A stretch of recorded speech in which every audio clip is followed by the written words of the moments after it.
Hello friends, good morning. Welcome back to my channel. ಬೆಳಗಿನ ವ್ಲಾಗ್ನ ಶುರು ಮಾಡ್ತಾ ಇದ್ದೀನಿ. ಕುಕ್ಕರಲ್ಲಿ ಕಾಳನ್ನ ಬೇಯೋದಕ್ಕೆ ಇಟ್ಟಿದ್ದೀನಿ. ಯಾಕಂದರೆ ನಮ್ಮನೆ ಕಾಳು ಕುಕ್ಕರಲ್ಲಿ ಕುಗ್ಸಿದ್ರೇ ಚೆನ್ನಾಗಿ ಇಷ್ಟಪಟ್ಟು ತಿನ್ನೋದು. ಹಾಗಾಗಿ ಸ್ವಲ್ಪ ಸಾಫ್ಟಾಗಿ ಚೆನ್ನಾಗಿ ಬೆಂದಿರುತ್ತಲ್ವ, ಸ್ವಲ್ಪ ಗಟ್ಟಿ ಇದ್ದರೂ ಅಗಿಯೋಕ್ಕೆ ಇಷ್ಟಪಡಲ್ಲ.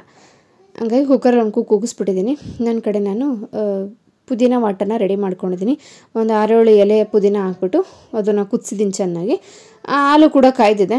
ಈ ಥರ ಮಧ್ಯಾಹ್ನಕ್ಕೆ ತರಕಾರಿ ಹಾಕ್ಬಿಟ್ಟು ಸಾಂಬಾರು ಮಾಡೋಣ ಅಂತ ಅಂದ್ಕೊಂಡಿರೋದ್ರಿಂದ ತರಕಾರಿ, ಕುಂಬಳಕಾಯಿ, ಮೂಲಂಗಿ ಎಲ್ಲ ಇಟ್ಕೊಂಡು ಬೆಳಗಿನ ಬ್ರೇಕ್ಫಾಸ್ಟು ಟೊಮೊಟೊ ಬಾತ್ ಮಾಡೋಣ ಅಂತ ಪ್ಲ್ಯಾನ್ ಮಾಡಿಕೊಂಡೆ. ತುಂಬ ದಿನ ಆಗ್ಬಿಟ್ಟಿದೆ ಟೊಮೊಟೊ ಬಾತ್ ಮಾಡಿಬಿಟ್ಟು. ಹಾಗಾಗಿ ಸ್ವಲ್ಪ ಮಸಾಲೆ ಇಟ್ಟು ಮಾಡೋಣ ಅಂತ ಕಾಯಿ, ಶುಂಠಿ, ಬೆಳ್ಳುಳ್ಳಿ, ಜೀರಿಗೆ, ಲವಂಗ, ಚಕ್ಕೆ, ಸ್ವಲ್ಪ ಈರುಳ್ಳಿ ಇಷ್ಟನ್ನು ಹಾಕ್ಕೊಂಡಿದ್ದೀನಿ ಮಸಾಲೆಗೆ. ಆಮೇಲೆ ಸ್ವಲ್ಪ ಒಗ್ಗರಣೆಗೆ ಕರಿಬೇವು, ಬಟಾಣಿ ಇಷ್ಟು ಹಾಕೋತಾ ಇದ್ದೀನಿ. ಅದ್ರ ಜೊತೆಗೆ ಮಸಾಲೆ ಇವಾಗ ನಾನು ಏನೇನು ಹೇಳಿದ್ನಲ್ವ, ಕಾಯಿ, ಚಕ್ಕೆ, ಲವಂಗ, ಅದ್ರ ಜೊತೆಗೆ ಸ್ವಲ್ಪ ಪುದೀನ ಸ್ವಲ್ಪ ಜಾಸ್ತಿ ಕ್ವಾಂಟಿಟಿಯಲ್ಲಿ ಹಾಕ್ಕೊತಾ ಇದ್ದೀನಿ. ಮನೇಲಿತ್ತು. ಇನ್ನೇನು ಯಾವ ಅಡುಗೆಗೂ ಬಳಸಲ್ಲ ನಾವು. ಆಲ್ಮೋಸ್ಟ್ ಈ ಥರ ಮಸಾಲೆ ಇಟ್ಟು ಮಾಡೋಂಥ ಚಿಕನ್, ಮಟನ್, ಟೊಮೊಟೊ ಬಾತ್ ಇಂಥವಕ್ಕೆ ಅಲ್ವಾ ಬಳಸೋದು ಪುದೀನ. ಹಾಗಾಗಿ ನಾನು ಪುದೀನ ಸ್ವಲ್ಪ ಜಾಸ್ತಿನೇ ಹಾಕ್ಕೊಂಡಿದ್ದೀನಿ. ಪುದೀನ ವಾಟರ್ ಕೂಡ ರೆಡಿಯಾಗಿದೆ, ನೋಡ್ತಾ ಇದ್ದಾರಲ್ವ. ಇವಾಗ ಇದನ್ನು ಕುಡಿಬೇಕು. ಈ ಥರ ಪ್ರತಿದಿನ ಕೂಡ ನಾವು ಒಂದೊಂದು ರೀತಿಯಾದಂಥ ವಾಟರ್ಗಳನ್ನ ಕುಡಿತಾ ಹೋದರೆ, ಈಗ ಶುಂಠಿ ವಾಟರ್ ಆಗಿರ್ಬೋದು, ಅದೇ ಥರ ಪುದೀನ ವಾಟರು, ಕೊತ್ತಂಬರಿ ಸೊಪ್ಪು ಇದ್ದರೆ ಕೊತ್ತಂಬರಿ ಸೊಪ್ಪಿನ ವಾಟರು, ದಾಸವಾಳದೆಲೆ, ಈ ಥರ ಕುಡಿತಾ ಇದ್ದರೆ ಒಂದಲ್ಲ ಒಂದು ರೀತಿಯಲ್ಲಿ ನಮ್ಮ ಬಾಡಿಗೆ ನಾವು ಒಳ್ಳೆಯ ಎನರ್ಜಿ ಅನ್ನೋದನ್ನು ಕೊಡ್ತಾ ಹೋಗ್ತೀವಿ. ಅದರಿಂದ ಸಮ್ಟೈಮ್ ನಾವು ಫುಲ್ ಡೇ ಕಳಿತೀವಿ, ಬಟ್ ನಮಗೆ ಅಂತ ಒಂದು ಪರ್ಸ್ನಲ್ ಟೈಮಿಗೆ ಒಂದು 5 ನಿಮಿಷ ಟೈಮ್ ಸಿಗೋದಿಲ್ಲ. ಈ ಥರ ಮಾಡ್ಕೊಂಡಾಗ ಅಫ್ಕೋರ್ಸ್ ಮಾಡ್ಕೊಂಡಿದ್ದೀವಿ, ವೇಸ್ಟ್ ಆಗುತ್ತೆ, ಕುಡಿಲೇಬೇಕು ಅಂತ ಹೆಂಗಾದರೂ ಸರಿ ಟೈಮ್ ಮಾಡ್ಕೊಂಡು ಕುಡಿತೀವಿ ನಾವು. ನಂದು ಅದೇ ಕಥೆನೇ. ಆ ಕೆಲಸ ಈ ಕೆಲಸ ಅಂತ ಹೇಳಿಬಿಟ್ಟು ಕುಡಿತಾನೆ ಇರಲಿಲ್ಲ. ಇವಾಗ ಪ್ರತಿದಿನ ಒಂದೊಂದು ಗ್ಲಾಸ್ ನೀರನ್ನ ನಾನು ಕುಡಿತಾ ಇದ್ದೀನಿ. ಮೀನ್ಸ್ ಎದ್ದ ತಕ್ಷಣ ಒಂದು ಗ್ಲಾಸ್ ಅನ್ನಲ್ಗೆ 1/4 ಲೀಟ್ರ್ ನೀರಾಗುತ್ತೆ. ಪ್ರತಿದಿನ ಕುಡಿತಾ ಇದ್ದೀನಿ. ಇದಾದಮೇಲೆ ನೀರೆಲ್ಲ ಕುಡ್ತಾಯಿತ್ತು. ಅದಾದಮೇಲೆ ಇವಾಗ ನಾನು ಟೊಮೊಟೊ ಬಾತ್ಕಿನ್ನೂ ಮಸಾಲೆ ರುಬ್ಕೊಂಡಿರಲಿಲ್ಲ. ಮಸಾಲೆಗೆ ನಾನು ಇವಾಗ ರುಬ್ಕೊಂಡ್ಬಿಡ್ತೀನಿ 1 by 1. 8:30 ಆಯಿತು. ಗುಂಡು ಎದ್ದೊಳ್ತಾನೆ ಅಂತ ಅಂದ್ಕೊಂಡೆ, ಅವನೇನು ಎದ್ದಿಲ್ಲ. ಸೊ ಇವಾಗ ನಾನು ಮಾತಾಡೋದಕ್ಕೆ ಶುರು ಮಾಡಿದೆ. ಯಾಕಂದರೆ ಇಷ್ಟೊತ್ತಕ್ಕೆ ಮಾತಾಡೋ ಒಂದು ಡಿಸ್ಟರ್ಬೆನ್ಸ್ ಆಗುತ್ತೆ. ನೈಟ್ ಸರಿಯಾಗಿ ನಿದ್ದೆ ಆಗಿಲ್ಲ ಅವನಿಗೆ ಅಂದ್ಬಿಟ್ಟು ಸೈಲೆಂಟಾಗಿದ್ದೆ. ಈಗ ಎಬ್ಬರಿಸಲೇಬೇಕು ಅವನ್ನ. ಯಾಕಂದರೆ ಜಾಸ್ತಿ ಹೊತ್ತು ಜ್ವರ ಇದ್ದಾಗ ಬಿಡಬಾರ್ದು. ಜ್ವರ ಕಳ್ಗೋಗಿ ಸೇರ್ಕೊಳ್ಳುತ್ತೆ ಅಂತಾರೆ ನಮ್ಮ ಕಡೆ ಎಲ್ಲ. ಬಟ್ ನೈಟೆಲ್ಲ ಫಾಸ್ಟಿಂಗಲ್ಲಿ ಇರ್ತಾರಲ್ವ, ಶಿರಪ್ಗಳು ಕುಡಿಯೋದು ಅದು ಇದು. ಹಾಗಾಗಿ ಅವನಿಗೆ ರೊಟ್ಟಿ ಮಾಡೋಣ ಅಂತ ಮಾಡ್ತಾಯಿದ್ದೀನಿ. ಹಾಗೂ ನಮ್ಮನೆಯವ್ರು ಒಂದು ಇಡ್ಲಿ ತಂದುಬಿಡು ಅಂದರು. ಹೊರಗಡೆ ಮಳೆ ಬೇರೆ ಬರ್ತಾಯಿದೆ, ಹೆಂಗೆ ಹಾಸ್ಪಿಟಲ್ಗೆ ಹೋಗೋದು ನನಗೆ ಗೊತ್ತಿಲ್ಲ. ಬಟ್ ಹೋಗ್ಬಿಟ್ಟು ಬರಲೇಬೇಕು. ಹೋಗ್ತೀನಿ. ಬ್ರೇಕ್ಫಾಸ್ಟ್ ಎಲ್ಲ ಮುಗಿಸಿ ಪೂಜೆ ಎಲ್ಲ ಮಾಡಿ ಹೋಗೋದು. ಒಂದು ಮಿಕ್ಸಿ ಜಾರ್ಗೆ ಮೊದಲನೇದಾಗಿ ಈರುಳ್ಳಿ, ಆಮೇಲೆ ತಗೊಂಡಿದ್ನಲ್ವ ನಾನು ಕಾಯಿ, ಚಕ್ಕೆ, ಲವಂಗ, ಬೆಳ್ಳುಳ್ಳಿ, ಶುಂಠಿ, ಪುದೀನ ಇಷ್ಟನ್ನು ಕೂಡ ಹಾಕ್ಕೊಂಡು ನುಣ್ಣಗೆ ರುಬ್ಕೊಂಡು ಬಂದು ಆಮೇಲೆ ಟೊಮೊಟೊ ಹಾಕ್ಕೊಂಡು ರುಬ್ಕೊಳ್ಳೋಣ. ಇಷ್ಟು ಹಾಕ್ಕೊಂಡಿದ್ದೀನಿ. ಇವಾಗ ಪುದೀನ. ಹೊರಗಡೆ ಮಳೆ ಬರ್ತಾ ಇದೆ ಆಲ್ರೆಡಿ. ಚೆನ್ನಾಗಿದೆ ಒಂಥರ. ಬಟ್ ಪಾಪ ಕೆಲಸಕ್ಕೆ ಹೋಗ್ಬೇಕಂತಂದರೆ ತುಂಬ ಕಷ್ಟ ಈ ಟೈಮ್ಗಳಲ್ಲಿ. ಗೆದ್ದ ಅಂತಾದರೆ ಈ ರೀತಿಯಾಗಿ ಒಂದು ಪೇಸ್ಟ್ ಆಗಿದೆ. ಇದಕ್ಕೆ ಟೊಮೊಟೊ ಕಟ್ ಮಾಡಿ ಹಾಕೊಂಡ್ಬಿಡೋಣ. ಪಾಪು ಎದೊಳಪ್ಪ, ಹಾಲು ಕುಡ್ದು ಗಂಜಿ ಕುಡ್ದು ನಾಷ್ಟ ಮಾಡ್ಕೊಂಡ್ಬಿಡು. ಆಮೇಲೆ ಮಲ್ಕೊಳ್ಳಿವಂತೆ ತಿರ್ಗಾ. ಸ್ಕೂಲ್ಗೆ ಹೋಗ್ತೀಯಪ್ಪ ಇವತ್ತು?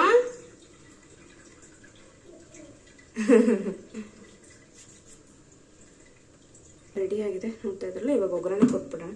ಒಗ್ಗರಣೆ ಜಾಸ್ತಿ ಏನು ಇಟ್ಕೊಂಡು, ಯಾಕಂದ್ರೆ ಎಲ್ಲ ರುಬ್ಬಕ್ಕೆ ಹಾಕ್ಬಿಟ್ಟಿದ್ದೀನಿ. ಹಾಗಾಗಿ ಒಗ್ಗರಣೆಗೆ ಜಸ್ಟ್ ಒಂದು ಚೂರು ಈರುಳ್ಳಿ ಹಾಕ್ಬಿಟ್ಟು ಕರಿಬೇವಿನ ಸೊಪ್ಪು ಹಾಕಿ ಸ್ವಲ್ಪ ಬಟಾಣಿ ಫ್ರೈ ಮಾಡಿ, ಜಿಂಜರ್ ಗಾರ್ಲಿಕ್ ಪೇಸ್ಟ್ ಹಾಕಿ ಫ್ರೈ ಮಾಡಿ, ಮಸಾಲೆ ತುಂಬಿ ಅಕ್ಕಿ ತುಂಬಿಡೋಣ. ಅಷ್ಟಕ್ಕೆ ಟೊಮೊಟೊ ಬಾತ್ ರೆಡಿ ಆಗುತ್ತೆ. ಅಕ್ಕಿ ಇನ್ನೂ ನೆನೆಸಿಲ್ಲ. ಅಕ್ಕಿ ನೆನೆಸ್ತೀನಿ. ಒಂದು 10 ನಿಮಿಷ ಬಿಟ್ಟು ಮಾಡ್ತೀನಿ. ಗಂಜಿ ರೆಡಿ ಆಗ್ತಾ ಇದೆ, ನೋಡ್ತಾ ಇದ್ರಲ್ಲ ಅಲ್ಲಿ. ಗಂಜಿನಂತೂ ನಾನು ಹಿಂಗಿಟ್ಟಿಂಗೆ ಎತ್ತಲ್ಲ, ಚೆನ್ನಾಗಿ ಕುದಿಯೋದಕ್ಕೆ ಬಿಡ್ತೀನಿ. ಅದು ಹಸಿ ವಾಸನೆ ಎಲ್ಲ ಹೋಗಿ ಒಂದು ರುಚಿ ಬರ್ತದೆ ಬೇಯ್ತಾ ಬೇಯ್ತಾ ಬೇಯ್ತಾ. ಹಾಗಾಗಿ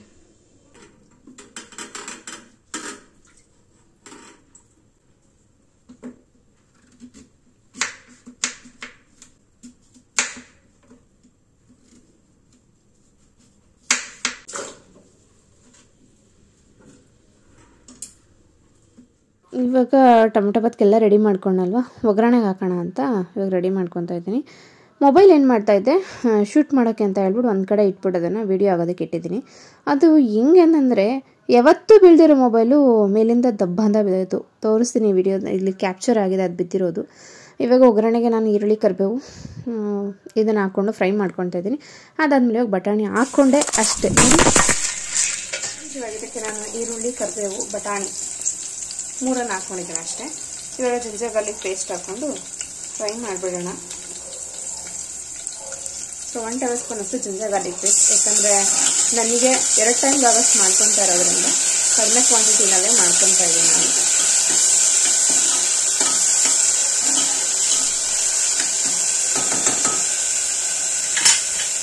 ಜಾಸ್ತಿ ಜಿಂಜರ್ ಗಾರ್ಲಿಕ್ ಪೇಸ್ಟ್ನ ಹೇಗೆ ಬಿಟ್ಟರೆ ಅದು ತಳ ಹಿಡಿಯೋ ಚಾನ್ಸಸ್ ಇರುತ್ತೆ. ಇವಾಗ ನಾನು ಮಸಾಲೆ ಹಾಕೊಂಡ್ಬಿಡ್ತೀನಿ.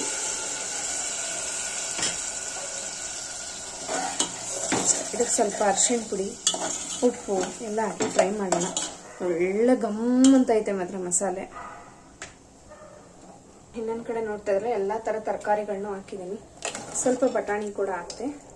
ನೋಡ್ತಾ ಇದ್ರೆ ತೊಗರಿಕಾಯಿ ಅದು ನಾನು ವಿಷಲ್ ಕೂಗಿಸ್ಕೊಂಡ್ಬಿಟ್ಟಿದ್ದೆ. ಇವಾಗ ತರಕಾರಿ ಹಾಕಿ ಬೇಯಿಸ್ತಾ ಇದ್ದೀನಿ. ಇದು ಚೆನ್ನಾಗಿ ಬೇಯಬೇಕು ತರಕಾರಿಗಳೆಲ್ಲ, ಆವಾಗಲೇ ಸಾಂಬಾರು ರುಚಿ ಬರೋದು. ಸರಿ, ಇದಕ್ಕೆ ಉಪ್ಪು ಹಾಕಿದ್ದೀನಿ. ನೀಟಾಗಿ ಒಂದು ಮಿಕ್ಸ್ ಕೊಡೋಣ. ಸ್ವಲ್ಪ ಕುದಿ ಬರಲಿ, ಅಕ್ಕಿ ಹಾಕ್ಬಿಟ್ಟು ಗರಂ ಮಸಾಲ, ಚಿಲ್ಲಿ ಪೌಡ್ರು ಎಲ್ಲ ಹಾಕ್ಬಿಟ್ಟು ಕ್ಲೋಸ್ ಮಾಡಿ. ಚೆನ್ನಾಗಿ ಬೇಯ್ತಾ ಇದೆ. ನಾನು ಆಯಿಲ್ ಕಡಿಮೆನೇ ಹಾಕ್ತೀನಿ.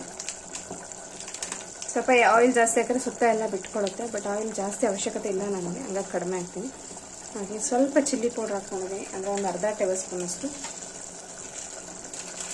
ಆಯ್ತಾರೆ ಸ್ವಲ್ಪ ಗರಂ ಮಸಾಲ ಹಾಕ್ಕೊತೀನಿ, ಅದು ಕೂಡ ಅರ್ಧ ಟೇಬಲ್ ಸ್ಪೂನ್ ಆದರೆ ಸಾಕು. ಯಾಕಂದರೆ ಮಸಾಲೆ ಎಲ್ಲ ಹಾಕಿರೋದ್ರಿಂದ ಅತಿಯಾಗಿ ಹಾಕಿದ್ರೆ ಅದು ಚೆನ್ನಾಗಿ ಅನಿಸಲ್ಲ.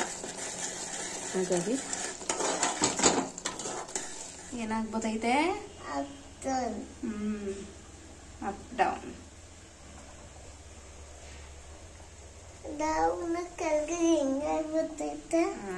ಹಾಗೇನೆ ಅದು. ಗುಡ್ ಮಾರ್ನಿಂಗ್ ಹೇಳಿ. Good morning. ಯಾರಿದು? ಗುಂಡಣ್ಣ. ಜಸ್ಟ್ ಇವಾಗ ಎದ್ದೈತೆ. ಬಾಯಿ ತೊಳೆದ್ಬಿಟ್ಟು ಫಸ್ಟ್ ಆಂಟಿಬಯೋಟಿಕ್ ಕೊಟ್ಟಿದ್ದಾರೆ, ಅದು ಕುಡಿಸ್ಬಿಟ್ಟು ಆಮೇಲೆ ಬಿಸಿನೀರು ಕುಡಿಸಿ ಗಂಜಿ ಕುಡಿಸಿ ಅದಾದ್ಮೇಲೆ ಅವ್ನು ಯಾವಾಗ ಕೇಳ್ತಾನೆ ಅವಾಗ ರೊಟ್ಟಿ ಹಾಕೊಡೋದು.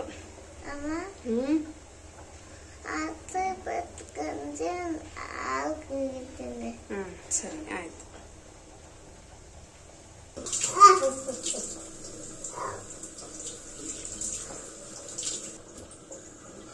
ಫೈನಲಿ ಬಿಸಿ ಬಿಸಿ ಟೊಮೊಟೊ ಬಾತ್ ರೆಡಿ ಆಯಿತು. ಹೊರಗಡೆ ಅಂತೂ ಸೋನೆ ಮಳೆ ಸುರಿತಾ ಇತ್ತು ಜಿಡೆ ಜಿಡೆ ಅಂತ. ಮನೆಯಲ್ಲಿ ಈ ಥರ ಬಿಸಿ ಬಿಸಿ ಟೊಮೊಟೊ ಬಾತ್ ಹೆಂಗಿತ್ತು ಅಂದರೆ ಖಾರ ಅಂತೂ ಇರಲಿಲ್ಲ, ಬಟ್ ಈ ಚಕ್ಕೆ ಲವಂಗ ಪುದೀನ ಅದು ಒಂದು ಸ್ಪೈಸಿನೆಸ್ ಬರುತ್ತೆ ನೋಡಿ ಗಂಟ್ಲಲ್ಲಿ, ಅದು ಹೊಡಿತಾ ಇತ್ತು. ಸಕ್ಕತ್ತಾಗಿತ್ತು. ಹಾಲು ಪೌಡ್ರ್ ಹಾಕಿದ್ದೆ, ಅದು ಆರೋಗಿತ್ತು. ಮೊದಲೇ ಹಾಕ್ಬಿಟ್ಟಿದ್ದೆ ನಾನು. ಅವ್ನು ಎದ್ಮೇಲೆ ಹಾಕಿದ್ರೆ ಆಗ್ತಾಯಿತ್ತು, ಫಸ್ಟ್ ಹಾಕ್ಬಿಟ್ಟೆ. ಹಾಗಾಗಿ ಇವಾಗ ಬಿಸಿನೀರ ಕಾಯಿಸ್ಬಿಟ್ಟು ಅದ್ರೊಳಗೆ ಹಾಲಿಟ್ಟಿದ್ದೀನಿ. ಯಾಕಂದರೆ ಹಾಲು ಪೌಡ್ರ್ ಹಾಕಿದ್ಮೇಲೆ ಹಾಲು ಕಾಯಿಸ್ಬಾರ್ದು. ಹಾಗಾಗಿ ಅದನ್ನು ಈ ಥರ ಸ್ಟೀಮಲ್ಲೇ ಬಿಸಿ ಮಾಡೋಣ ಅಂತ ಹೇಳ್ಬಿಟ್ಟು ಹಿಂಗೆ ಇಟ್ಟಿದ್ದೀನಿ. ಬಿಸಿ ಆಗಿದೆ ಆಲ್ಮೋಸ್ಟ್, ಇದು ಅಲ್ಲಿ ಚೆನ್ನಾಗಿ ಬಿಸಿ ಆಗಿದೆ. ಇವಾಗ ಇದನ್ನು ತಗೊಂಡು ಅವನಿಗೆ ಕೊಟ್ಟರೆ ಬಿಸಿ ಬಿಸಿ ಹಾಲು ಕುಡ್ಕೊತಾನೆ. ಕಾಣಿಸ್ತಾ ಇದೆ ಅನ್ಕೊತೀನಿ, ಹೊಗೆ ಹೋಗ್ತಾ ಇದೆಯಲ್ಲ, ಫುಲ್ ಬಿಸಿ ಆಗಿದೆ ಹಾಲಿದು. ಫ್ರೆಂಡ್ಸ್, ಟೈಮ್ ಬಂದು 11:15 ಆಗಿದೆ. 11:15, 11:20 ಆಗ್ತಾ ಬರ್ತಾ ಇದೆ. ಯೂರಿನ್ ಟೆಸ್ಟಿಗೆ ಕೊಟ್ಟಿಟ್ಟು ಬಂದಾಯಿತು. ಹಾಸ್ಪಿಟಲ್ ಹತ್ರ ಹೋಗ್ಬಿಟ್ಟು ಮೊಬೈಲ್ ಏನಾದ್ರು ತೊಗೊಂಡೋಗ್ಲಿಲ್ಲ. ಹೊರಗಡೆ ಅಂತೂ ಮಳೆ ಅಂತೂ ಜನ ಅಂತೈತೆ, ಸಖತ್ ಚಳಿ.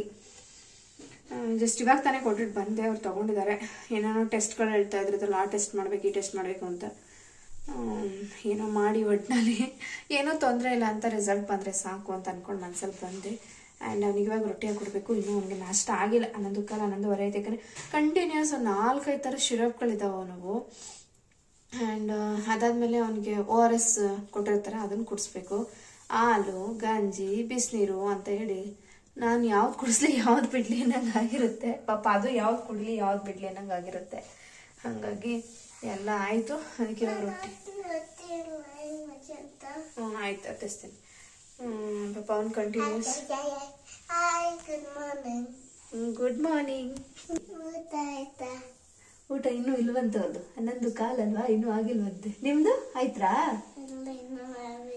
ಯಾಕೋ ಇಷ್ಟೊಂದು ಲೇಟು? ಓಕೆ. ಸೊ ಅವ್ನು ರೊಟ್ಟಿ ಮಾಡಿಕೊಟ್ಬಿಟ್ಟು ಆಮೇಲೆ ಸಿಗ್ತೀನಿ. ಆ್ಯಕ್ಚುಲಿ ಇವತ್ತು ಬೆಳಗ್ಗೆ ಬೇಗನೆ ಪೂಜೆ ಎಲ್ಲ ಮಾಡಿ ಮುಗಿಸ್ಕೊಂಡ್ಬಿಡೋಣ ಅನ್ಕೊಂಡೆ ಅಷ್ಟೇ, ಅನ್ಕೊಳ್ಳೋದಷ್ಟೇ ಎಲ್ಲ. ರೊಟ್ಟಿ ಮಾಡೋಕ್ಕೆ ಸ್ವಲ್ಪ ಹಂಚೆಲ್ಲ ಕಾಯ್ಬೇಕಲ್ವ, ಅವ್ನು ಇರಷ್ಟು ತಾಳ್ಮೆ ಇರಲಿಲ್ಲ ಅವ್ನಿಗೆ. ಆಯ್ತು ಅಂತ ಇದ್ದ. ಹಾಗಾಗಿ ಅದಕ್ಕಿಂತ ಮೊದಲು ಸ್ವಲ್ಪ ಡ್ರೈ ಫ್ರೂಟ್ಸ್ ಹಾಕ್ಬಿಟ್ಟಿದ್ದೀನಿ ಅದಕ್ಕೆ. ರೊಟ್ಟಿ ಆಯಿತು, ಒಂದು ಮಾಡೋಣ ಅಂತ ಹೋದೆ, ಬಟ್ 2 ಆಯಿತು. ಓಕೆ, ಅವ್ನು ಎಷ್ಟು ತಿಂದ ಅಷ್ಟು ತಿನ್ನಲಿ, ಕೊಡ್ತೀನಿ ಅವನಿಗೆ.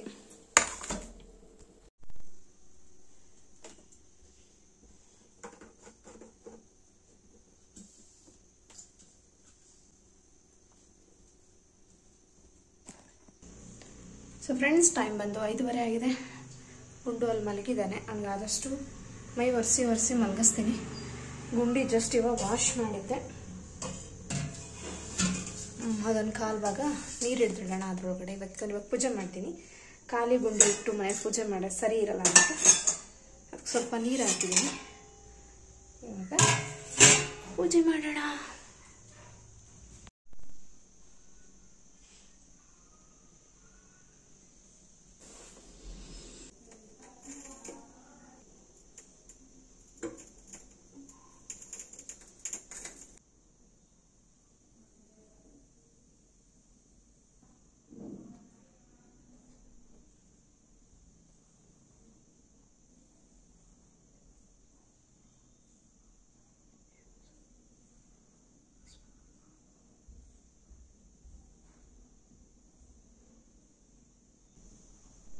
ಫ್ರೆಂಡ್ಸ್, ಟೈಮ್ ಒಂದು 6 ಗಂಟೆ ಕರೆಕ್ಟಾಗಿ, ಶಾರ್ಪ್ 6 o'clock ಆಗಿದೆ. ನಮ್ಮ ಮನೆಯವ್ರು ಬಂದರೆ ಇವಾಗ ಪೂಜೆ ಆಯಿತು. ಆ್ಯಂಡ್ ಮಾಡೋ ಮನಸ್ಸೇನಿಲ್ಲ, ಆದ್ರೂ ಇರಲಿ ಅಂತ ಹೇಳ್ಬಿಟ್ಟು ವೆಜಿಟೇಬಲ್ ವಡಾ ಮಾಡೋಣ ಅಂದ್ಬಿಟ್ಟು ತರಕಾರಿ ಕಟ್ ಮಾಡ್ಕೊಳ್ತಾ ಇದ್ದೀನಿ. ಸ್ವಲ್ಪ ಡಿಫ್ರೆಂಟಾಗಿರುತ್ತೆ, ಯಾವತ್ತೂ ಮಾಡಿಲ್ಲ, ಬಟ್ ಹಾಗೆ ಒಂದು ಐಡಿಯಾ ಬಂತು ತಲೆಗೆ, ಈ ಥರ ಮಾಡಿದ್ರೆ ಚೆನ್ನಾಗಿರುತ್ತಲ್ವ ಅಂದ್ಬಿಟ್ಟು. ಯಾಕಂದ್ರೆ ಮನೆಗೆ ತರಕಾರಿಗಳು ಹಂಗೆ ಇತ್ತು, ಯೂಸೇ ಮಾಡಿರಲಿಲ್ಲ. ಹಾಗಾಗಿ ಗೆಡ್ಡೆಕೋಸು ಮತ್ತು ಬೀನ್ಸ್ 2 ಇದ್ದಿತ್ತು, ಅವೆರಡನ್ನೂ ಕೂಡ ಯೂಸ್ ಮಾಡ್ಕೊಂಡು ನಾನು ಇವಾಗ ವಡೆ ಮಾಡ್ತಾ ಇದ್ದೀನಿ. ಸ್ವಲ್ಪ ಕಡಲೆಕಾಳನ್ನು ಕೂಡ ನೆನೆಸಿದ್ದೀನಿ. ಇನ್ನೊಂದು ಕಡೆಗೆ ನನಗೆ ನಮ್ಮ ಮನೆಯಲ್ಲಿ ಸ್ವಲ್ಪ ಟೀಗಿಟ್ಟಿದ್ದೀನಿ. ಅಭ್ಯಾಸ ಮಾಡ್ಕೊಳ್ಳೇಬಾರ್ದು ಅಂತ ಡಿಸೈಡ್ ಮೈಂಡಲ್ಲಿದೆ, ಬಟ್ ಈ ಚಳಿಗೆ ಒಂದು ಸ್ವಲ್ಪ ಟೀ ಕಾಫಿ ಇದ್ರೆ ಚಂದ ಅಂತ ಅಂದ್ಬಿಟ್ಟು ಇಟ್ಟಿದ್ದೀನಿ. ಗುಂಡು ಹಾಲು ಕುಡಿತಾ ಇದ್ದಾನೆ.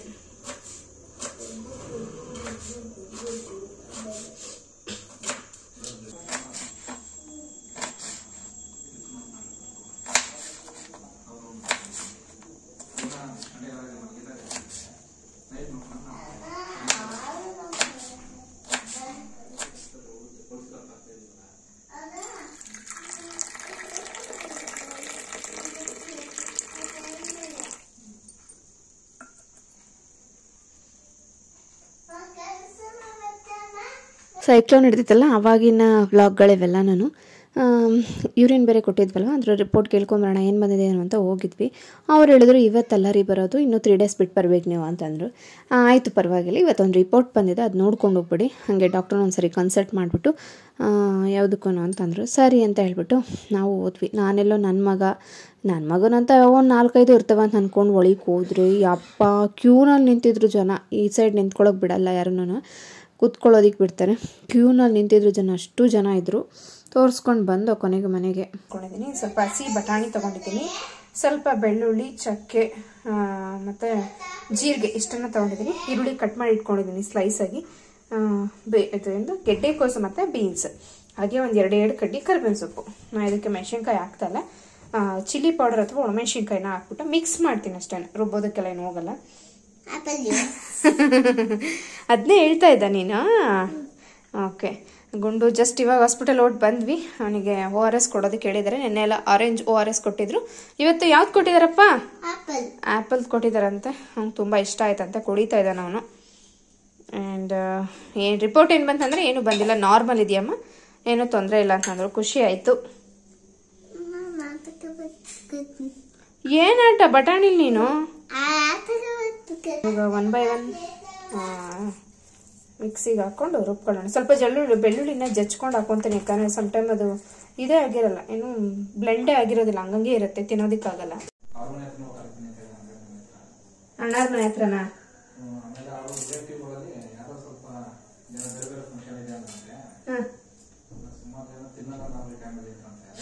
ಈ ಟೈಮಲ್ಲಿ ಶ್ರಾವಣ ಎಲ್ಲ ಮುಗ್ದಿದ್ಯಾ? ಕಾರ್ತಿಕ ಎಲ್ಲ ಮುಗ್ದೈತಲ್ಲ.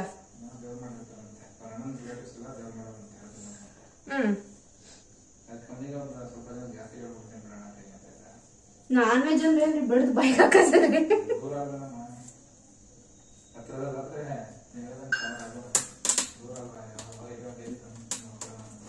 ಈ ಸಂಡೆನಾ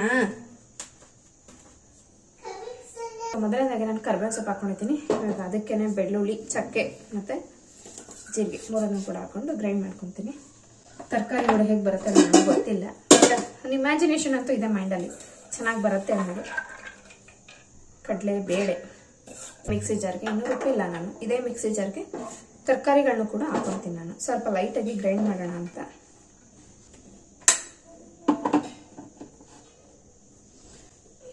ನಮ್ಮ ಮನೆಯವ್ರಂಗೂ ಗೋಬಿ ಕೊಡಿಸ್ರಿ ಅಲ್ಲಿ ಅಂತಂದೆ. ಅವರು ನೀನು ತಿಂದರೆ ಗುಂಡೂರು ತಿನ್ನಬೇಕು ಅಂತಂತಾನೆ, ಏನು ಬೇಡ ಈ ಟೈಮಲ್ಲಿ ಅಂತ ಅಂದ್ಬಿಟ್ಟು ಹಂಗೆ ಕರ್ಕೊಂಡು ಬಂದರು. ಫ್ರೆಂಡ್ಸ್ ನೋಡ್ತಾ ಇದ್ದೀರಲ್ಲ, ಫುಲ್ಲು ಒಂದು ಸ್ವಲ್ಪ ನೀರು ಹಾಕೊಂಡೆ ನಾನು. ಕಡಲೆಬೇಳೆ ನೆನೆಸಿದ ನೀರಿತ್ತಲ್ಲ ಅದನ್ನು ಕೂಡ ಹಾಕೊಂಡು ಲೈಕ್ ಚಟ್ನಿ ಥರ ನೀಟಾಗಿ ಪೇಸ್ಟ್ ಆಗಿದೆ. ಇದನ್ನು ಇವಾಗ ಕ್ರಿಸ್ಪಿಯಾಗಿ ಮಾಡಬೇಕಂದ್ರೆ ಸ್ವಲ್ಪ ಅಕ್ಕಿ ಹಿಟ್ಟು ಹಾಕೋಬೇಕು. ನಾನು ಹಾಕ್ಕೊತೀನಿ. ಇದಕ್ಕೆ ಇವಾಗ ಆನಿಯನ್ ಕಟ್ ಮಾಡಿ ಇಟ್ಕೊಂಡಿದ್ದೀನಲ್ಲ ಸ್ವಲ್ಪ, ಅದನ್ನು ಕೂಡ ಹಾಕೊಂಡು ಲೈಟಾಗಿ ಬ್ಲೆಂಡ್ ಮಾಡ್ಕೊತೀನಿ. ಜಾಸ್ತಿ ಏನು ಇದು ಮಾಡೋಕ್ಕೆ ಹೋಗಲ್ಲ, ಸ್ವಲ್ಪ ಲೈಟಾಗಿ ಮಾಡ್ಕೊತೀನಿ ಅಷ್ಟೆ.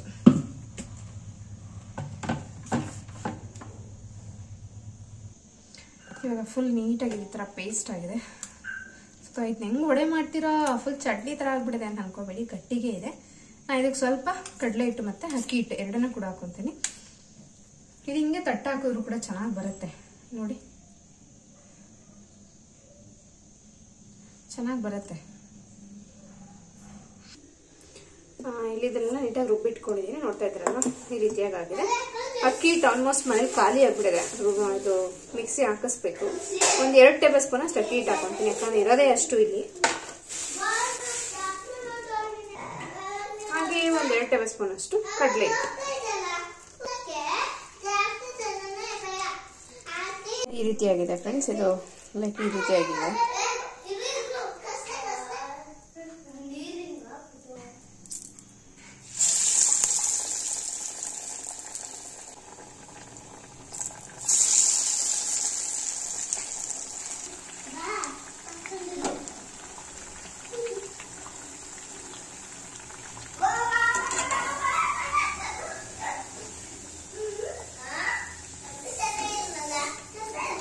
ಗುಂಡು ವಾಯ್ಸ್ನ ಕೇಳಿಸ್ಕೊತಾ ಇದ್ದೀರಾ ಅಂತ ಅನ್ಕೊತೀನಿ. ಆಸ್ಪತ್ರೆಗೆ ಕರ್ಕೊಂಡು ಬಂದಮೇಲೆ ಪರವಾಗಿಲ್ಲ ಹುಷಾರಾದ ಅಂತ ಹೇಳ್ಬಿಟ್ಟು ನಾವು ಸ್ವಲ್ಪ ಸಮಾಧಾನ ಆಯಿತು. ಮನೇಲಿ ಮಕ್ಕಳು ಆರೋಗ್ಯವಾಗಿದ್ದರೆ ಯಾರಿಗೇ ಆಗಲಿ, ಯಾವುದೇ ತಂದೆ ತಾಯಿ ನೋಡಿ 8-10 ಟೈಮ್ ಕರೆಕ್ಟಾಗಿ ಫ್ರೆಂಡ್ ಜೊತೆ ಆಟ ಆಡ್ತಾ ಇದ್ದ ಅವನು. ನಾನು ಈ ವಡೆ ಏನೋ ಮಾಡಿದ್ನಲ್ವ, ತರಕಾರಿ ಬೇಳೆ ಎಲ್ಲ ಹಾಕ್ಬಿಟ್ಟು ಹೇಗಿದೆ ಟೇಸ್ಟು ಅಂತ ಹೇಳ್ಬಿಟ್ಟು ನಿಮಗೆ ತಿಳಿಸ್ತಾ ಇದ್ದೀನಿ. ತುಂಬ ಚೆನ್ನಾಗಾಗಿತ್ತು ಅಂತಲೇ ಹೇಳ್ಬೋದು. ಅಷ್ಟೇ 8-10 ಅವನು ಚೆನ್ನಾಗಿ ಆಟ ಆಡ್ತಾ ಇದ್ದಾನೆ. ಕೈಗೆಲ್ಲ ಗ್ಲೌಸ್ ಹಾಕಿದ್ದೀವಿ, ಕಾಲಿಗೆಲ್ಲ ಸಾಕ್ಸ್ ಹಾಕಿದ್ದೀವಿ, ಎಲ್ಲ ಕವರ್ ಮಾಡಿ. ಫೀವರ್ ಸ್ವಲ್ಪ ಕಡಿಮೆ ಆಗಿತ್ತು ಅಂತ ಹೇಳ್ಬಿಟ್ಟು ನಾವು ಸ್ವಲ್ಪ ರಿಲ್ಯಾಕ್ಸ್ ಆಗಿದ್ವಿ, ಹಾಸ್ಪಿಟಲ್ಗೆ ಹೊರಟು ಬಂದಿದ್ದೀವಿ ಅಂತ ಹೇಳ್ಬಿಟ್ಟು. ಅದಾದಮೇಲೆ ಏನಾಯ್ತು ಅಂತಂದರೆ, ಇದು ಮಾಡಿಟ್ಟಿದ್ದೆಷ್ಟೋ ಅಷ್ಟೇ. ಪಾಪ ನಮ್ಮ ಮನೆಯವರು ಒಂದು ಪೀಸು ಕೂಡ ಬಾಯಿಗೆ ಹಾಕಲಿಲ್ಲ. ನಾನಾದರೆ ಸ್ವಲ್ಪ ತಿಂದು ಟೇಸ್ಟ್ ಮಾಡಿದ್ದೆ, ಚೆನ್ನಾಗಿದೆ ಅಂತ ಹೇಳ್ಬಿಟ್ಟು. ನಮ್ಮನೆ ತಿನ್ನೋದಕ್ಕೂ ಪಾಪ ಹೋಗಲಿಲ್ಲ. ನೋಡಿ, ಈ ಥರ ಪುಟ್ಟ ಗೋಬಿ ಥರನೂ ಕೂಡ ಮಾಡಿದೆ ನಾನು, ತಿನ್ನೋದಕ್ಕೆ ಚೆನ್ನಾಗಿರುತ್ತೆ ಅಂತ ಹೇಳ್ಬಿಟ್ಟು. ಗುಂಡಿಗೆ ಬಾಯ್ಲ್ಡ್ ಎಗ್ ಮಾಡಿದ್ದೆ ಅಷ್ಟೇ ನಾನು. ಅವ್ನಿಗೇನು ಇದು ಕೊಡೋದು ಬೇಡ, ಯಾಕಂದರೆ ಫೀವರ್ ಇನ್ನೂ ಇದೆ ಅಂದ್ಬಿಟ್ಟು ನಾವು ಸುಮ್ಮನಾದ್ವಿ. ಹಾಸ್ಪಿಟಲ್ಗೆ ಹೊರಟ್ಮೇಲೆ ನಾರ್ಮಲಾಗಿ ಆಟ ಆಡ್ತಾ ಇದ್ದನು. ಇದು ತಿಂದು ಜಸ್ಟ್ ಅವ್ನು ಮುಂದೆ ಕೂತ್ಕೊಂಡು ಕಾಲ್ಗೆಲ್ಲ ಸಾಕ್ಸ್ ಹಾಕ್ತಾಯಿದ್ದೆ, ತೆಗಿತಾ ಇದ್ದ ಅವನು ಅಂದ್ಬಿಟ್ಟು. ಆವಾಗ ನನ್ನ ಜೊತೆ ಮಾತಾಡ್ತಾ ಇದ್ದ, ನೀನು ಸರಿ ಇಲ್ಲ, ಹೋಗು ನಮ್ಮ ಅಪ್ಪಂಗೆ ಹೇಳ್ತೀನಿ ನಿನ್ನ ಬಗ್ಗೆ ಅಂತ ಹೇಳ್ತಾ ಇದ್ದ. ಸರಿ ಅಂತ ನಾನು ಸುಮ್ಮನೆ ಕೂತ್ಕೊಂಡೆ. ಸರಿ ಅಂತ ಹೇಳ್ಬಿಟ್ಟು ನಾನು ಏನೋ ಹಂಗೆ ರೇಗ್ತಾ ಇದ್ದೆ, ಸಾಕ್ಸ್ ಹಾಕಿಸ್ಕೊಳ್ಳಲ್ಲ ನೀನು ಸರಿಯಾಗಿ, ಒಂದು ಶಿರಪ್ ಕುಡಿಯಲ್ಲ ಅಂತ ಹೇಳ್ಬಿಟ್ಟು ರೇಗ್ತಾ ಇದ್ದೆ. ನಾವು ಅಪ್ಪಂಗೆ ಹೇಳ್ತೀನಿ ಅಂತ ಹೇಳ್ತಾ ಇದ್ದ. ಸರಿ ಹೇಳು ಅಂತಂದೆ. ಅವ್ರ ಅಪ್ಪನ ಕರೀತಾ ಇದ್ದ, ಬಾಯಿಲಿ ಅಂತಂದ. 2 ಸರಿ ಅಂದ. ಅಂದ್ಬಿಟ್ಟಾದ್ಮೇಲೆ ನನ್ನ ತಲೆ ಈ ಪೋರ್ಷನ್ ಇದೆಯಲ್ಲ, ಇದನ್ನು ನೋಡ್ತಾನೆ ಇದ್ದ. ಏನೂ ಮಾತಾಡ್ತಾ ಇಲ್ಲ, ಜಸ್ಟ್ ಇದನ್ನು ನೋಡ್ತಾ ಇದ್ದಾನೆ. ಒಂದು 20 ಸೆಕೆಂಡ್ ಹಂಗೆ ಹಿಂಗೆ ನೋಡ್ತಾ ಇದ್ದಾನೆ. ನನಗೆ ಸ್ವಲ್ಪ ಕಾನ್ಷಿಯಸ್ ಆದೆ. ನನಗೆ ಗೊತ್ತಾಯಿತು ಇವನಿಗೆ ಸ್ವಲ್ಪ ಜ್ವರ ಜಾಸ್ತಿ ಆದರೆ ಫಿಟ್ಸ್ ಪ್ರಾಬ್ಲಮ್ ಇದೆ ಅವನಿಗೆ. ಅಲ್ಲಿ ನೋಡ್ತಾ ಅವನೇನು ರಿಪ್ಲೈನೇ ಮಾಡ್ತಾ ಇಲ್ಲ. ನಾನು ಮಾತಾಡ್ತಾ ಇದ್ದೀನಿ, ಗುಂಡು ಅಂತ ಮಾತಾಡ್ತಾ ಇಲ್ಲ. ಆಮೇಲೆ ನಮ್ಮ ಮನೆಯವ್ರನ್ನ ಕರೆದೆ. ನಮ್ಮ ಮನೆಯವರು ಓಡ್ ಬಂದು ಲೆಫ್ಟ್ ಸೈಡಿಗೆ ಮಲಗಿಸಿದ ತಕ್ಷಣ ಅವ್ನಿಗೊಂದು ಸ್ಪ್ರೇ ಕೊಟ್ಟಿದ್ದಾರೆ. ಸ್ಪ್ರೇನ ನಾವು ಹೊಡಿಬೇಕಾಗಿತ್ತು. ಮರೆತುಬಿಟ್ಟು ನಾವು ಫ್ರೀಸೆಮ್ ಟ್ಯಾಬ್ಲೆಟ್ ಹಾಕಿದ್ವಿ ಬಾಯಿಗೆ. ಅಂದರೆ ಅದನ್ನು ಚೆನ್ನಾಗಿ ಪುಡಿ ಮಾಡಿನೇ ಹಾಕಬೇಕು. ನಿಜವಾಗ್ಲೂ ಇದೆಲ್ಲ ನೀವು ನಾನು ಹೇಳ್ತಾ ಇದ್ದೆ ಅಂತ ಟ್ರೈ ಮಾಡಬೇಡಿ, ಯಾರಿಗೂ ಈ ಥರ ಆಗೋದು ಬೇಡ. ಬಟ್ ಮಕ್ಳುಗಳಿಗಾದಾಗ ಇದನ್ನು ಟ್ರೈ ಮಾಡಬೇಡಿ. ನೀವು ಯಾವುದೇ ಡಾಕ್ಟ್ರನ್ನ ಕನ್ಸಲ್ಟ್ ಮಾಡಿ ಅಂತಲೇ ನಾನು ಹೇಳ್ತೀನಿ. ಆ್ಯಂಡ್ ನೆಕ್ಸ್ಟ್ ಏನಾಯಿತು ಏನು ಅಂತ ನೀವು ವ್ಲಾಗಲ್ಲೇ ನೋಡಿ ಗೊತ್ತಾಗುತ್ತೆ. ಯಪ್ಪ ನರ್ಕ ಆಗ್ಬಿಟ್ಟಿತ್ತು ನಮಗಂತಾರೆ ಒಂದು ವಾರದಿಂದ. ರಾತ್ರಿನೇ ನಮ್ಮ ಮನೆಯವರ ಫ್ರೆಂಡ್ ಇದ್ದಾರೆ. ನಿಜವಾಗ್ಲೂ ಅವ್ರು ಏನಂತ ಹೇಳಿದ್ರು ಕಡಿಮೆನೇ, ನಮ್ಮ ಪಾಲಿಗೆ ದೇವರು ಅಂತಲೇ ಹೇಳ್ಬೋದು. 8-9 ಗಂಟೆಲಿ ಹಂಗಾಯಿತು. 8 ಕಾಲಲ್ಲಿ ಅವ್ನು ಆಟ ಆಡ್ತಾಯಿದ್ದೆ, 9 ಗಂಟೆ ಅಷ್ಟರಲ್ಲಿ ಅವ್ನಿಗೆ ಹಂಗಾಗೋಯ್ತು. ಅದೆಲ್ಲ ಏನು ಸುಧಾ, ಅವೆಲ್ಲ ನಾರ್ಮಲು, ನಿಜವಾಗ್ಲೂ ನಾರ್ಮಲ್ ಅಂತ ಅನಿಸೋದು. ಬಟ್ ಇವನ ವಿಷಯದಲ್ಲಿ ಅದು ಸ್ವಲ್ಪ ಬೇರೆ ಥರನೇ ರಿಯಾಕ್ಟ್ ಆಗುತ್ತೆ. ಡಾಕ್ಟ್ರು ನಮಗೆ ಸ್ವಲ್ಪ ಹುಷಾರಾಗಿರಿ ಅಂತ ಹೇಳಿರೋದ್ರಿಂದ ನಾವು ತುಂಬ ಕೇರಾಗಿ ನೋಡ್ಕೊಬೇಕು ಅವನ್ನೆಲ್ಲ. ನಾವು ಚಾನ್ಸ್ ತೊಗೊಳಕ್ಕೆ ಹೋಗಲಿಲ್ಲ. ರಾತ್ರಿನೇ ನಾವು 9 ಗಂಟೆಲೇ ಹಾಸ್ಪಿಟಲ್ಗೆ ಕರ್ಕೊಂಡು ಹೋದಾಗ ಅವಣ್ಣ ಆ ಕ್ಷಣಕ್ಕೆ ಬಂದರು. ಕಾಲ್ ಮಾಡಿದ ತಕ್ಷಣವೇ ಪಾಪ ಅವ್ರು ಎಲ್ಲೋ ಅವ್ರ ಮನೆ ಫಂಕ್ಷನ್ ಇದೆ, ಆ ಫಂಕ್ಷನ್ನೆಲ್ಲ ಬಿಟ್ಟು ಯಾರ್ದೋ ಗಾಡಿನ ತೊಗೊಂಡು ಒಂದು ಜೀವಂಗೆ ಏನೋ ಆಗ್ತಾಯಿದೆ ಅಂದರೆ ಅದನ್ನು ಕಾಪಾಡೋಕ್ಕೋಸ್ಕರ ಬರ್ತಾರಲ್ಲ ಅವರು, ನಿಜವಾಗ್ಲೂ ದೇವ್ರಿಗಿಂತ ಮೇಲು ಅಂತಲೇ ಹೇಳ್ಬೋದು. ಒಂದು ಕ್ಷಣ ಇವರೇ ಅವಣ್ಣ, ಒಂದು ಕ್ಷಣ ದೇವರು ಕೂಡ ಆ ಕಡೆ ಈ ಕಡೆ ನೋಡ್ಬಿಡೋದು. ಬಟ್ ಇವ್ರು ಆ ಥರ ಅಲ್ಲ. ಬಟ್ ಎಷ್ಟೊಂದು ಸರಿ ಅನ್ಕೊತೀವಿ ಅವ್ರ ಫ್ಯಾಮಿಲಿನ ಅವ್ರನ್ನ ತುಂಬ ಚೆನ್ನಾಗಿ ಇಟ್ಟಿರಲಪ್ಪ ದೇವರು ಅಂತಲೇ ಕೇಳ್ಕೊತೀನಿ ನಾನಂತೂ. ಅಷ್ಟು ಒಳ್ಳೆ ಮನಸ್ಸಿದೆ ಅವ್ರಿಗಂತೂ. ಅವಣ್ಣ ಬಂದರು ಆ ಕ್ಷಣಕ್ಕೆ 9:30 ಕರ್ಕೊಂಬಂದ್ಬಿಟ್ರು. ಕರ್ಕೊಂಬಂದ ತಕ್ಷಣ ಅವನನ್ನು ಅಡ್ಮಿಟ್ ಮಾಡಿದ್ವಿ. ICU ಕರ್ಕೊಂಡೋದ್ರು ಅವನನ್ನು. 1 ಡೇ ಫುಲ್ ಅವನು ICUನಲ್ಲಿರಲಿ. ಅವನು ಆಲ್ಮೋಸ್ಟ್ ಇದು 3rd ಟೈಮ್ ಅವ್ನಿಗೆ ಆಗ್ತಾ ಇರೋದು. ICUನಲ್ಲೇ ನಾವು ಅಡ್ಮಿಟ್ ಮಾಡ್ತಾ ಇರೋದು. 1 ಡೇ ಫುಲ್ ಇರಲಿ ಅಬ್ಸರ್ವೇಷನಲ್ಲಿ ಅಂತ ಹೇಳಿ ICUಗೆ ಹಾಕ್ಕೊಂಡ್ರು. ಒಳ್ಳೆ ಸ್ಟ್ಯಾಂಡರ್ಡಿಗಿರೋ ಹಾಸ್ಪಿಟಲ್ಗೆ ಹಾಕಿದ್ವಿ ನಾವು. ಯಾವುದೂ ಏನು ಅಂತೇನು ಹೇಳೋದು ಬೇಡ, ಚೆನ್ನಾಗಿರೋ ಹಾಸ್ಪಿಟಲ್ಗೆ ಹಾಕಿದ್ವಿ. ಅದಾದಮೇಲೆ ದೇವ್ರ ಹತ್ರ ನಾನಂತೂ ಹೋದಾಗೆಲ್ಲ ಬೇಡ್ಕೊಳ್ತೀನಿ, ದೇವ್ರ ಮುಂದೆ ನಿಂತ್ಕೊಂಡು, ದೇವ್ರ ಇನ್ನೊಂದ್ಸರಿ ಈ ಜಾಗಕ್ಕೆ ಬರೋದು ಬೇಡ ನನ್ನ ಮಗ ಅಂತ. ಬಟ್ ಏನೋ ದೇವ್ರಿಗೆ ನನ್ನ ಕೂಗು ಕೇಳಿಸ್ತಾ ಇಲ್ಲ ಅಂತ ಅನಿಸುತ್ತೆ. ಸಖತ್ ಬೇಜಾರಾಗುತ್ತೆ ಫ್ರೆಂಡ್ಸ್. ಇದು ಬೆಳಗ್ಗಿನ ವ್ಲಾಗ್ ಅಂತ ಅಂದ್ಕೊಳ್ತೀನಿ. ಹೆಂಗೆ ಮಲಗಿದ್ದೋ ರಾತ್ರಿ ಅಂತ ಹೇಳಿದ್ರೆ, ನಮ್ಮ ಮನೆಯವರು ನಾನು ಹಾಸ್ಪಿಟಲಲ್ಲಿ ಮಲ್ಕೊಳ್ಳೋಕೆ ಜಾಗ ಕೊಡೋಲ್ಲ, ಎಕ್ಸ್ಟ್ರಾ ರೂಮ್ ತೊಗೋಬೇಕು. ಅಯ್ಯೋ ರೂಮ್ ತೊಗೊಂಡ್ರು ನಮಗೆ ನಿದ್ದೆ ಬರ್ತೈತಾ? ನನ್ನ ಮಗ ICUನಲ್ಲಿ ಇರಬೇಕಾದ್ರೆ ನಾವು ಹೋಗಿ ಅಲ್ಲಿ ನಿದ್ದೆ ಮಾಡೋಕ್ಕಾಗತ್ತೆ ಹೇಳಿ? ಹಂಗೋ ಒದ್ದಾಡ್ಕೊಂಡಿಬ್ರು ದಿನ ತುಂಬಿಸ್ಬಿಟ್ಟು, ಅದು ರಾತ್ರಿ ಫುಲ್ ತುಂಬಿಸ್ತು. ಅದಾದಮೇಲೆ ಆಚೆ ಬಂದೆ. ಸ್ವಲ್ಪ ಈ ಹಾಸ್ಪಿಟಲ್ ಒಳಗಡೆ ಸೇರ್ಕೊಂಬಿಟ್ರೆ ಒಂಥರ ಒಳ್ಳೆ ಜೈಲಲ್ಲಿ ಸೇರ್ಕೊಂಡಂಗಿರತ್ತೆ ನನಗಂತೂ. ಹಾಗೆ ಆಚೆ ಬಂದಾದ್ಮೇಲೆ ಇವಾಗ ಕೇಳಿದ್ವಿ ನೋಡ್ಕೊಂಬರ್ತೀವಿ ಅಂತ. ನೋಡ್ಕೊಂಡು ಬಂದೋ, ಬಿಡೋಲ್ಲ ಅಷ್ಟಾಗ ICU ಒಳಗಡೆ. ನೋಡ್ಕೊಂಡು ಬಂದು ಅವನು ಅಂಡರ್ ಟ್ರೀಟ್ಮೆಂಟಲ್ಲಿ ಇದ್ದಿದ್ದರಿಂದ ಮಲ್ಕೊಂಡ್ಬಿಟ್ಟಿದ್ದ, ಫುಲ್ ನಿದ್ದೆಗೆ ಹೋಗಿದ್ದ. ಅವನಿಗೆ ನಾಷ್ಟ ಇನ್ನೂ ಬಂದಿರಲಿಲ್ಲ, ಅಲ್ಲೇ ಪ್ರೊವೈಡ್ ಮಾಡ್ತಾರೆ. ಬ್ರೇಕ್ಫಾಸ್ಟ್ ಇನ್ನೂ ಬಂದಿರಲಿಲ್ಲ. ಹಂಗಾಗಿ ನಾನು ಬ್ರೇಕ್ಫಾಸ್ಟ್ ನೈಟ್ ಇಬ್ಬರು ಕೂಡ ಊಟ ಮಾಡಿಲ್ಲ. ನಿನ್ನೆ ಮಧ್ಯಾಹ್ನ ಮಾಡಿದ್ದು ಊಟ. ಹಂಗಾಗಿ ನಮಗೂ ತುಂಬ ಎನರ್ಜಿ ಲಾಸ್ ಆದಂಗೆ, ನಿದ್ದೆ ಇಲ್ದಲೇ ಸಕ್ಕ ಸುಸ್ತಾಗ್ತಾಯಿತ್ತು. ನಾನು ತಿಂಡಿ ತಿನ್ನ ಅಂತ ಬಂದೆ. ನಾಷ್ಟ ಮಾಡಿದ್ದಾಯ್ತು. ಇವಾಗ ನೋಡ್ತಾ ಇದ್ರಲ್ಲ, ಪಲಾವ್ ಕೊಟ್ಟಿದ್ರು. ಪಲಾವ್ ತಂದುಕೊಟ್ರು ನಮ್ಮ ಮನೆಯವರು. ಪಲಾವ್ ತಿಂದು ನಾಷ್ಟ ಮಾಡಿದೆ. ಅದಾದಮೇಲೆ ನನ್ನ ಮಗನಿಗೆ ಹಾಲು ಕುಡಿಸೋದು. ಅವನು ಹಾಲು ಕುಡಿಸಿದ್ರು ಅವರು, ಆಲ್ರೆಡಿ ICUನಲ್ಲಿರೋರು. ಅವ್ನಿಗೆ ಹಾಲು ಕೊಟ್ಟಿದ್ರು. ಅವನಿಗೆ ಸಾಲಿಡ್ ಎಲ್ಲ ಕೊಡ್ಬೋದು ಅಂತ ಹೇಳಿದ್ರಿಂದ ಲಿಕ್ವಿಡ್ ಸಾಲಿಡ್ 2 ಕೂಡ ಕೊಟ್ಟಿದ್ರು ಅವರು. ಲಿಕ್ವಿಡ್ ಕೊಡ್ಬೋದು, ಸಾಲಿಡು ಕೊಡ್ಬೋದು ಅಂತ ಹೇಳಿದ್ದಕ್ಕೆ ಅವರು ಲಿಕ್ವಿಡ್ ಆಲ್ರೆಡಿ ಹಾಲನ್ನ ಕೊಟ್ಟಿದ್ರು. ಇನ್ನು ಬ್ರೇಕ್ಫಾಸ್ಟ್ ಬಂದ ತಕ್ಷಣ ನೀವು ಬಂದು ತಿನ್ನಿಸಿ ಅಂತ ಹೇಳಿದರು. ಇನ್ನೂ ಬಂದಿಲ್ಲ ಅಂತಲೇ ಹೇಳಿದ್ರು. ಹಂಗಾಗಿ ಅಷ್ಟೊತ್ತಿಗೆ ನಾನು ನಾಷ್ಟ ಮಾಡ್ಕೊಂಬಿಡೋಣ ಅಂತ ನಾನು ಬಂದೆ. ಪಾಪ ನಮ್ಮ ಮನೆಯವ್ರು ನಾನು ಮಾಡಲ್ಲ, ನೀನು ಮಾಡು ಆಯಿತು, ಇವಾಗ ನಾನು ನಿಧಾನಕ್ಕೆ ಮಾಡ್ತೀನಿ ಅಂತಂದರು. ಸರಿ ಓಕೆ, ಯಾರೋ ಒಬ್ಬರು ಎನರ್ಜಿಯಿಂದ ಇದ್ದರೆ ಮಗು ನೋಡ್ಕೊಳಕ್ಕಾಗತ್ತೆ ಅಂತ ಹೇಳಿ ನಾನು ಮುಗಿಸ್ಕೊಂಡೆ. ಅದಾದಮೇಲೆ ಈಗ ಮೇಲ್ಗಡೆ ಕೂತಿದ್ದೀವಿ. ಆಮೇಲಿಂದ ಬನ್ನಿ ಕರಿತೀವಿ ನಾವೇ ಅಂತಂದರು. ಯಾಕಂದರೆ ಅವಾಗವಾಗ ಅವನಿಗೆ ಇದು ಮೆಡಿಸನ್ಗಳು ಹಾಕ್ತಾ ಇರ್ತಾರಲ್ಲ, ನಾವು ಪದೇ ಹೋಗೋದು ICUಗೆ ಅಷ್ಟು ಚೆನ್ನಾಗಿ ಕಾಣಲ್ಲ ಅಂದ್ಬಿಟ್ಟು ಅವ್ರು ಕರೆದಾಗ ಅಷ್ಟೇ ನಮಗೆ ಎಂಟ್ರಿ ಕೊಡ್ತಾರೆ. ಸರಿ ಅಂತ ಬಂದು ನಾವಿಬ್ಬರಲ್ಲಿ ಕೂತ್ಕೊಂಡು ಮಾತಾಡ್ತಾಯಿದ್ರು. ಹಂಗೇ ಜನರಲ್ ಟಾಕ್ ಇದ್ದೇ ಇರುತ್ತಲ್ಲ, ಒಳಗಡೆ ಎಷ್ಟೇ ನೋವಿದ್ರೆ ಅದನ್ನು ಎಲ್ಲ ಟೈಮಲ್ಲೂ ಹತ್ಕೊಂಡು ಕೂತ್ಕೊಳ್ಳೋದಕ್ಕಾಗಲ್ವಲ್ಲ. ಹಂಗೆ ಇಬ್ಬರು ಮಾತಾಡ್ತಾಯಿದ್ವಿ.